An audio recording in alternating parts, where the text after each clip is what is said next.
ఒక్క రాత్రి 30 లక్షల మందిని బయటికి తెచ్చాడు.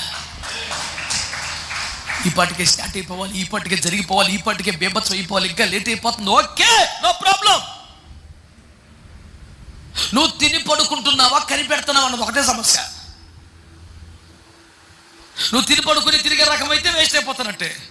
నువ్వు ఆయన సమ్ముకుందు ప్రతి రాత్రి ప్రతి పగలు ఒక ఆకలి కలిగి, ప్రభువా నీ కొరకే వచ్చానుగయ్యా, నీ సేవ కొరకే పిలువబడ్డానుగా, ఇంతవరకు ఏ కార్యం జరగలేదు, ఒక జనమును నీ వద్దకు తేలేదు, ఒక సంఘము నీ కొరకు కట్టలేదు, నా వలన నీ రాజ్యానికి మేలు కలిగే పని జరగలేదు.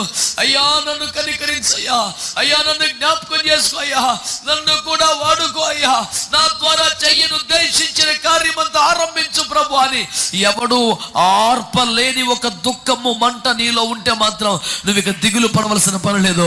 ఎన్ని ఏండ్లుగా జరగాల్సిన పనిని ఒక్క సెకండ్లో ప్రభు జరిగించేస్తాడు.